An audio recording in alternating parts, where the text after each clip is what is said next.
क्या हो गया तुम्हारी बुद्धि को? भारतीयों, तुम्हारी बुद्धि विकृत हो गई। तुम टेंट खरीदते खरीदते, तुम कुर्सियां खरीदते खरीदते, तुम सोफे खरीदते खरीदते, तुम संत भी खरीदने लगे, संतों को भी खरीद कर बुलाने लगे। तुम कहां कहां रोकोगे?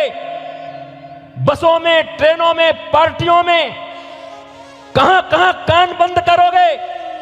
चारों तरफ कुसंस्कार का प्रचार है, चारों तरफ अश्लीलताएं हैं। क्या कानों में रुई डालकर चलोगे?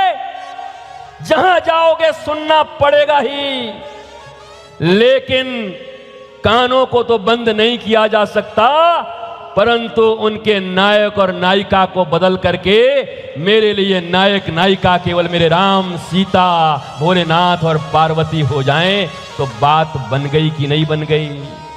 तो अपने बच्चों को तो फिल्म मत देखना, तो सिनेमा देखने गया था तो दिन रात गाना सुनता रहता है। अरे वो सुनेगा, ये समय का प्रभाव है, ये इतने इन्वेंशन है, रोका नहीं जा सकता। इंटरनेट की दुनिया में 5 साल के बच्चों को भी रोकना मुश्किल है। कैसे रोकोगे? कौन तुम्हारी बात सुनेगा? तुम्हारे सामने न करेगा, अपने उन दोस्तों के साथ जाकर के अपनी जिंदगी बर्बाद करेगा। कहां कहां रोकोगे? क्लासरूम में करेगा। कहां कहां रोकोगे? प्रैक्टिकल रूम में जाकर के वही इंटरनेट चलाएगा। कहां कहां रोकोगे? मंदिरों में जाकर बैठकर वही चलाएगा। कहां कहां रोकोगे? दुर्गा पंडालों में जाकर के वही करेगा। नहीं रोक सकते। हवा की तरह है ये विचार, इन विचारों को बदला जा सकता है। और ये विचार अगर कलंकित बॉलीवुड से हुआ है तो इन्हीं गानों से पुनः हम भगवान की ओर लौट भी सकते हैं, संस्कारों की ओर लौट भी सकते हैं। इसलिए हमने तो सिर्फ ये माना बंसल जी कि रिस्ट्रिक्ट करो, रिस्ट्रिक्शन। अरे भैया, कोई नहीं सुनता दुनिया में रिस्ट्रिक्शन। इतने अच्छे पालन पोषण के बाद भी बेटे भाग जा रहे हैं, बेटियां चली जा रही हैं। कौन किसका सुनता है? बोलो, कितना तकलीफ होता है। क्यों नहीं पालन करने का ढंग बदले? इस पूरी दुनिया में हम दुनिया को तो नहीं बदल सकते। ज्यादातर लोग फेल इसीलिए हो गए, क्या बोले? मैं संसार बदल दूंगा, मैं राष्ट्र बदल दूंगा, मैं समाज बदल दूंगा, मैं क्रांति कर दूंगा। कुछ नहीं बदला, एक क्रांति नहीं हुई। क्रांति तो अपने घर से हो सकती है और अपनी संतानों से हो सकती है। पालन करेंगे। बेटे, मित्रता करना बुरी बात नहीं है, कर, जा। सिनेमा देखने जाना है, जा देख के आ। पर बचपन से ही उसके मन को ऐसा बनाया है कि जब भी वो कोई कविता सुने, गाना सुने, कुछ भी सुने, आजा तुझको पुकारे मेरा प्यार। तो और क्या? कौन सा प्यार? हर धड़कन में प्यास है तेरी। अब बताओ, ये धड़कन एक ईश्वर को छोड़, हंसो मत, listen me, I am not नाटककार एंड एन एक्टर।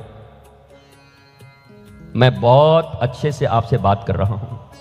बोलो, इस धरती से उस अंबर तक मेरी नजर में तू ही तू है। ऐसी कौन सी पर्सनालिटी है जो इस धरती से अंबर तक है? एक उस परम पिता परमेश्वर को छोड़कर कोई है? अगर बचपन से अपने बच्चों को यही संस्कार दे कि धरती, आकाश, तीनों लोक, 14 भुवन में केवल वही हैं, धड़कन बनकर वही धड़क रहे हैं, श्वास बनकर वही आ जा रहे हैं, तो बस करना तो इतना ही है। अमिताभ और रेखा को आउट करो और राधा और कृष्ण को अपना नायक नायिका मान लो। हर गाने तुम्हारे लिए परमात्मा के प्राप्ति के मार्ग बन सकते हैं। नहीं रोक सकते बाकी काम। तुम सोच रहे हो कि आलिया भट्ट को देखने से रोक देंगे, नहीं मानेगा वो, तुमको देखना छोड़ देगा। और हम तो आपसे ये भी पूछते, आप सब माता पिता हैं, आप कितने असफल माता पिता हैं। आपके बेटे बेटियों के मोबाइल के कवर पर फोटो किसके लगे? ढूंढो एक बार, देखो।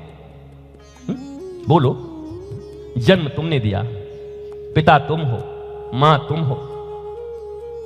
मैं तो भारत के माता और पिताओं का उस दिन विजय मानूंगा और संस्कार और संस्कृति का जब उनके मोबाइल के कवर पर किसी आलिया भट्ट और भट्ट का फोटो नहीं होगा, बल्कि कोई पूछेगा कि who is your best actor and आपका नायक और हीरो कौन है, तो बोलेगा माई फादर इज माई नायक, माई मदर इज माई नायिका, उनसे बड़ी मेरे लिए नायिका कोई नहीं है। उनके मोबाइल कवर पर वो लगे होंगे जिसमें, कहां है तुम्हारे बेटे बेटियों के मोबाइल कवर पर? एक तरफ रामचरितमानस ये सिखा रहा है कि प्रात काल उठ के रघुनाथा, माँ तो पिता गुरु ना वही माथा, हाथ उठाने में संकोच कर जाओगे। अगर पूछ दूंगा, झूठ तो बोल नहीं सकते यहां बैठ करके, अगर पूछ दूंगा कि कितने बच्चे बच्चियां हैं, क्या दंडवत होकर के प्रातः काल पहले माता को फिर पिता को और गुरु को प्रणाम करते हैं, तो आवाज नहीं आएगी, बल्कि हालत तो ये हो गया प्रातः काल उठ के अनाथा,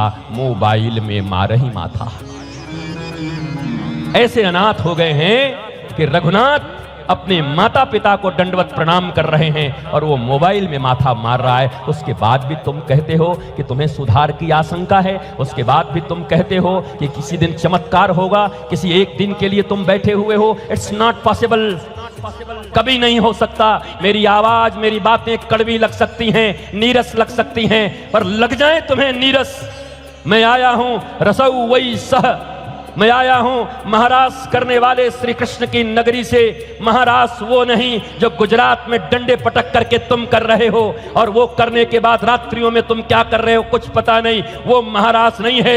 महारास शब्द का अर्थ होता है जीवात्मा और परमात्मा के मिलन को महारास कहते हैं, जीव और शिव के मिलन को महारास कहते हैं। कितनी बुरी बात है, हमारे ही गलियों और मोहल्लों में कहते हैं, क्या कहते हैं, आजकल इन दोनों का रास लीला चल रहा है। बताओ, एक लड़का और लड़की कहीं मिलते हैं, तुम उसको रासलीला कह देते हो। ये तुम्हारे धर्म, ये तुम्हारी संस्कृति, ये तुम्हारे कृष्ण और ये राधा के प्रति तुम्हारा प्रेम है? कैसी भाषा बिगड़ गई तुम्हारी, कैसे तुम्हारे संतानें तुम्हारे भगवान को गाली देने लगे। शर्मा जी की बेटी और वर्मा जी के बेटे के बीच रासलीला चल रही है। ये रासलीला है। जिस रास के संबंध में कहा जा रहा है उस जीवात्मा का उस परम परमात्मा के साथ मिलन के समय को ही महारास कहते हैं। वो आत्मज्ञान का पल होता है। भगवान कृष्ण का नाम है रसौ वैशः, वही रसराज हैं। उन रसराज से मिलने की प्रक्रिया को महारास कहा जाता है। भगवान अपिता रात्रि शरदोत्तफल मल्लिका वक्षदंतुम मनश्चक्रे योग माया मुपाश्रिता, ये महारास है। पर हम रासलीला के नाम पर क्या कर रहे हैं? रासलीला शब्द का प्रयोग हम कहां कर रहे हैं दैनिक जीवन में?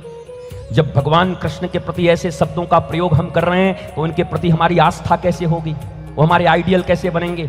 जब हमारे मन में ये बैठा हुआ है राधा और कृष्ण का रासलीला, जब ऐसी वासना तुम्हारे मन में बैठी है, ऐसी कामना तुम्हारे मन में बैठी है अपने ईश्वर और आराध्य के प्रति, उसके बाद भी पूजाएं कर रहे हो और सोच रहे हो कि एक दिन तुम्हारे जीवन में कोई परिवर्तन होगा, एक दिन कृष्ण तुम्हारे ऊपर कृपा करेंगे, एक दिन राधा रानी की अविरल धारा प्रेम की तुम्हारे जीवन में प्रविष्ट होगी। It's not possible, quite impossible, कभी नहीं हो सकता। इसलिए विचारधारा बदलनी होगी, कथाओं के ढंग बदलने होंगे। न बजे ढोल नगाड़े, बजेंगे आधे घंटे बाद, अंत में खूब 1 घंटे नाच के जाइए, आधे घंटे नाच के जाइए, पर सीखिए धीरे धीरे। जब भगवान श्री कृष्ण की सबसे दिव्य कथा परीक्षित को सुनाई जा रही है सुखदेव जी के द्वारा, तो सुखदेव जी ने डांटा, ऐसे हिल रहा है। 4 चीजों को कहा, जितेंद्रिय, जितश्वास, जितसंग। पहले जितेंद्रिय बन जा, जितासन बन जा, जितश्वास, कथा सुनने के अधिकार। ये 4 चीजें जिनके पास है वही सुन सकते। 5 बार में 40 बार जिनको पांव बदलने पड़ते हैं, 36 बार जिनकी आंखें इधर से उधर जाती हैं, 45 बार जिनका कान पीछे कोई बोल रहा हो तो क्या बोल रही बहन जी, तुम्हारा कान यहां माइक से बोल रहे हैं वो नहीं सुनाई पड़ रहा है तुमको, अब बहन जी बोल रही हो सुन ले रही हो तुम। ये कथा सुनने आए हो, ये कथा के प्रति तुम्हारा प्रेम है। गोपियां कहती हैं कि एक तरफ श्री कृष्ण हो और एक तरफ श्री कृष्ण की कथा हो, तो श्री कृष्ण पूछते हैं किसको अपनाओगी, और श्री कृष्ण ऐसे ऐसे हैं हमारे बारे में ही बोलेगी। गोपियां कहती है तब कथा अमृतम तप्त जीवनम कभी विरीडितम कल्मसापहम श्रवण मंगलम। सुनो, एक तरफ तुम रहोगे, तुम तो भगोड़े हो, जेल में जन्म लेते हो, भाग जाते हो यशोदा के पास, 11 वर्ष में फिर भाग के आ जाते हो मथुरा, मथुरा से भाग के चले जाते हो फिर पर्वत पे, वहां से द्वारिका, और द्वारिका से भी सबको इधर उधर करके फिर निकल लेते हो। तुम पे कौन विश्वास करेगा? बोला फिर?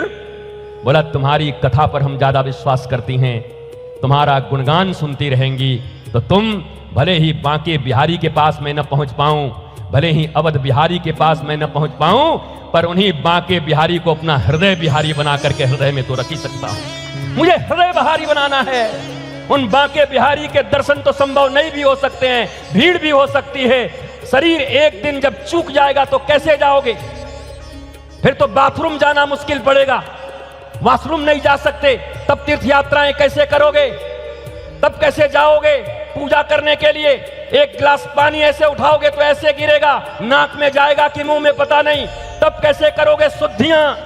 तब कैसे करोगे इतनी पूजाएं?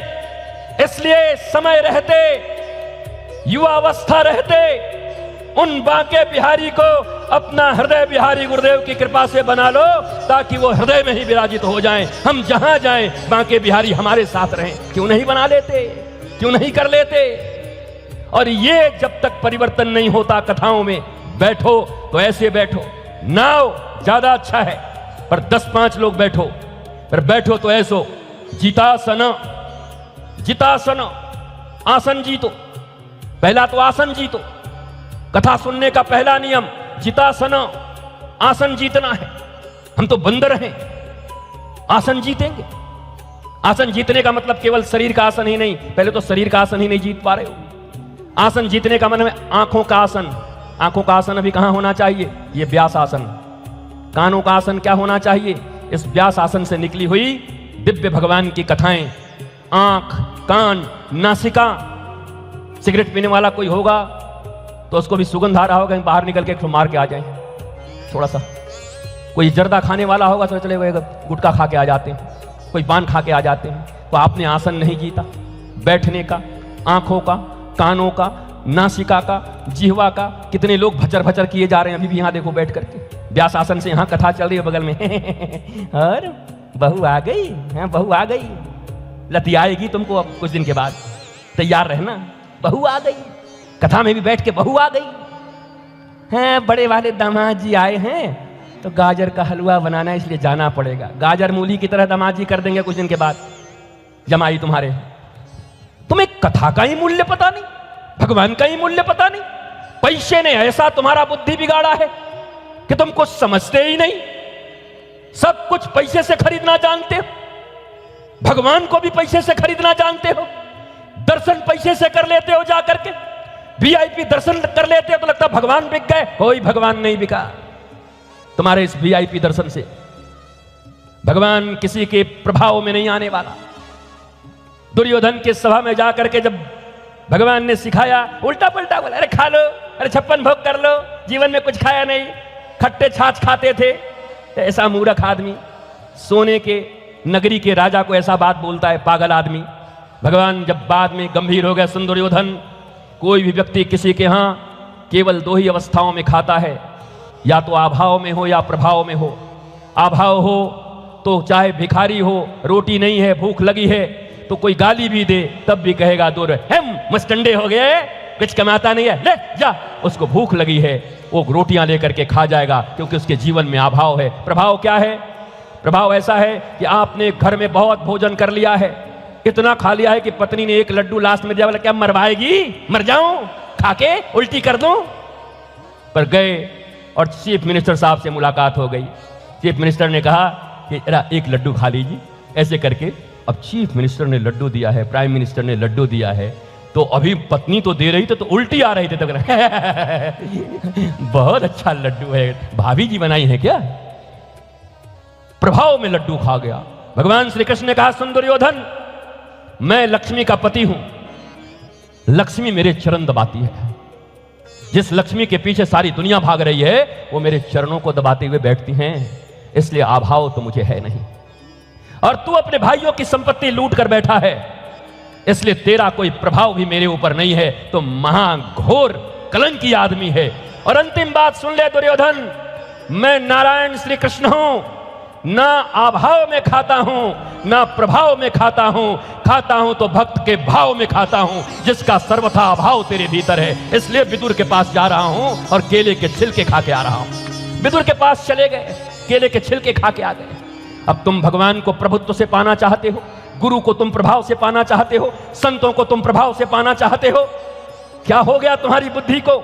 भारतीयों, तुम्हारी बुद्धि विकृत हो गई। तुम टेंट खरीदते खरीदते, तुम कुर्सियां खरीदते खरीदते, तुम सोफे खरीदते खरीदते, तुम संत भी खरीदने लगे, संतों को भी खरीद कर बुलाने लगे, दाम लगाने लगे। तुम्हारी ये भाषा हो गई। अच्छा, ये कितने में आए थे? बड़े बड़े लोगों की क्या है, ये कितने में आए थे? ये हम बुलाएंगे 50 लाख वाले को। हो गया 50 लाख में बुक करके ले आया। अच्छा, चटर्जी बाबू ने 50 लाख वाला, तो अब हम हैं दनोदिया, हम लाएंगे 1 करोड़ वाले। महात्मा ला रहे हो कि पुतले ला रहे हो? गुड्डे गुड़िया खरीद रहे हो? तुम्हारी हस्ती बढ़ गई है। और जरा सोच लो, श्रीमन महाप्रभु इसी बंगाल की धरती से, और वो कहते हैं विद्या वधु जीवनम, विद्या कैसी होती है? हमारी माता सरस्वती हैं, या तो पुत्री की तरह है, न मां बेचा जाता है और न कभी पुत्री को बेचा जाता है। माता और पुत्री को तो रक्षा की जाती है और उनको प्रणाम किया जाता है। तुम बेच क्यों रहे हो?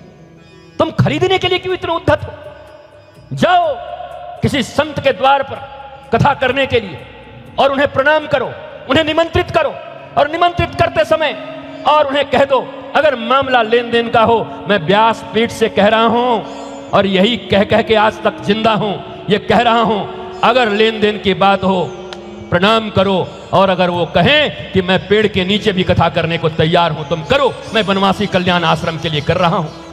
अभी नीचे मैं कोई नाराज नहीं हूं। हमारे कहां गए वो? मैं बिल्कुल नाराज नहीं।